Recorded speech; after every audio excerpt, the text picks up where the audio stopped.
Film اور ثقافت، فیض احمد فیض۔ یہ کچھ عجب سی بات ہے کہ ہمارے ہاں ہر فن کو فن کہتے ہیں لیکن فلم کو انڈسٹری کہتے ہیں۔ صنعت میں بھی انڈسٹری گویا جوتے بنانا اور فلمیں بنانا کچھ ایک ہی سا کاروبار ہے۔ گراہ میں مال ہے تو آپ کی پسند پر ہے، جوتا بنائیے یا فلم۔ بلکہ جوتا بنانے کے لیے تو شاید کچھ سمجھ بوجھ درکار ہو، فلم بنانے کے لیے یہ بھی شرط نہیں ہے۔ خیر، ایک لحاظ سے تو آج کل سبھی کچھ کاروبار میں شامل ہے۔ تصویر بھی بکتی ہے، جوتا بھی، شعر بھی بکتا ہے، بائی سائیکل بھی، گانا بھی بکتا ہے، ماچس بھی، لیکن شاعری اور مصوری اور موسیقی کو انڈسٹری کوئی نہیں کہتا۔ نہ اب تک یہ نوبت پہنچی ہے کہ پیسے والے لوگ مصوری کی کمپنیاں اور شعر سازی کے کارخانے کھول کر بیٹھ جائیں، تو پھر یہ عنایت فلم ہی پر کیوں ہے؟ شاید اس کی وجہ یہ بتائی جائے کہ فلم بنانے پر بہت سا پیسہ اٹھتا ہے، بہت سے لوگ اس میں کام کرتے ہیں اور اس پیسے پر منافع ملتا ہے۔ یہ سب باتیں خالص کاروباری باتیں ہیں جن کا فن یا کلچر یا خوبصورتی سے کوئی واسطہ نہیں۔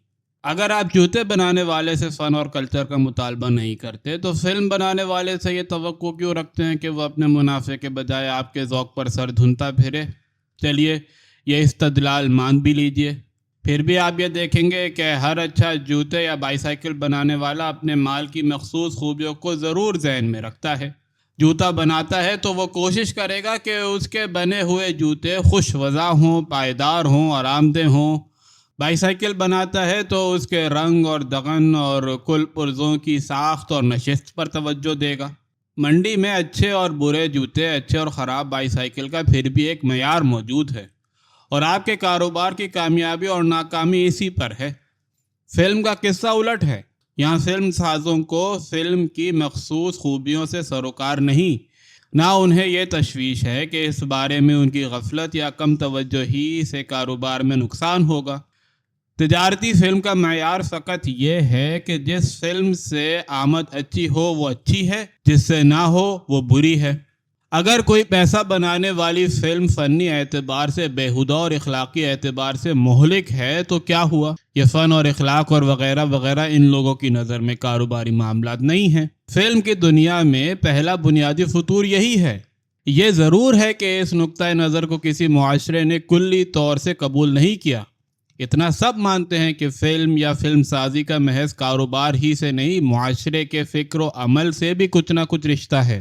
چنانچہ جس طور سے کسی دوا فروش کو کاروبار کے نام پر زہر خورانی کی اجازت نہیں ہے، اسی طرح کسی کو انڈسٹری کے نام پر معاشرے کے اخلاق بگاڑنے کی چھٹی نہیں دی جا سکتی۔ اس حقیقت کے اعتراف میں قریب قریب ہر ملک میں فلم پر احتساب کا کوئی نہ کوئی بندوبست موجود ہے، لیکن اکثر و بیشتر اس نوع کے ادارے فلم کی فنی اور ثقافتی اچھائی اور برائی سے سروکار نہیں رکھتے، محض سیاسی یا اخلاقی پہلو ملحوظ رکھتے ہیں۔ احتساب کی یہ صورت کلی طور سے تسلی بخش نہیں۔ بنیادی بات یہ ہے کہ جماعتی یا معاشرتی اخلاق ایک ہمہ گیر شے ہے۔ فن یا حسن یا ثقافت بجائے خود اخلاقی قدریں ہیں، اور ان کے وجود یا عدم وجود سے معاشرے کا اخلاق لازماً متاثر ہوتا ہے۔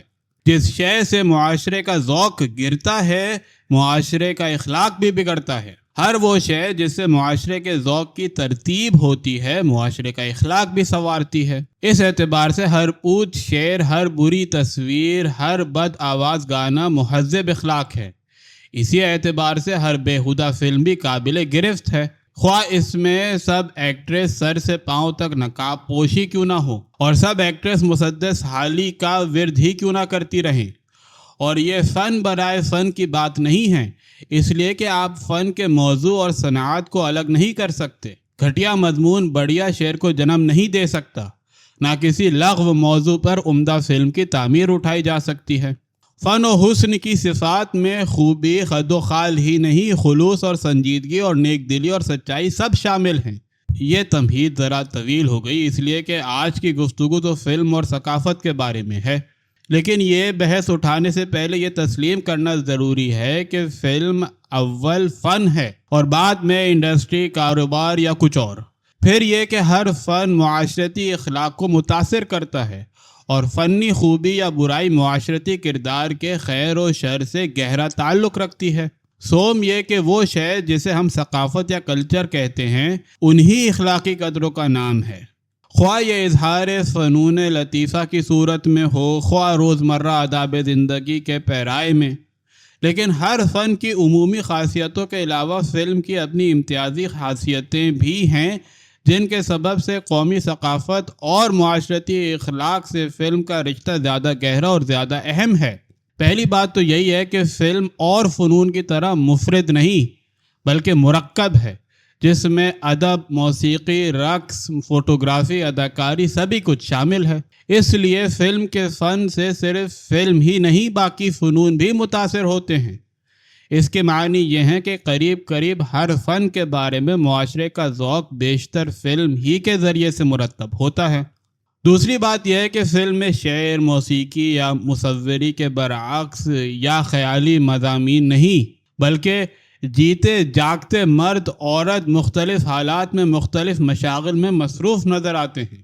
اس لیے فنی ذوق کے علاوہ ان اشکال سے بول چال، پہننے اوڑھنے، نشست و برخاست، غرض یہ کہ سبھی مجلسی آداب پر اثر پڑتا ہے۔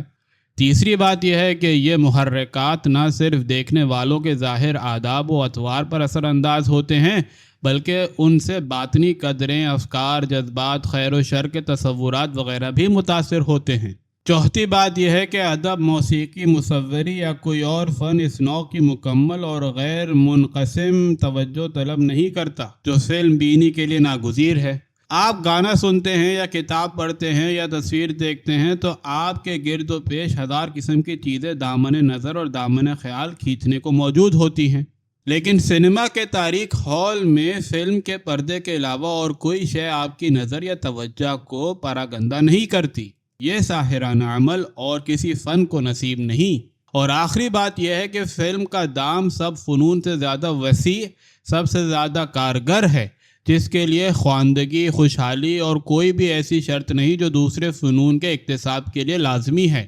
مختصراً فلم کے ثقافتی تاثرات جملہ فنون میں سب سے زیادہ ہمہ گیر، سب سے زیادہ مؤثر، سب سے زیادہ وسیع ہیں، اور اسی اعتبار سے کسی معاشرے کے فکر و عمل، معاشرت اور کردار، ذوق اور بدذوقی میں فلم کا نفوذ بھی اسی مناسبت سے زیادہ ہوتا ہے۔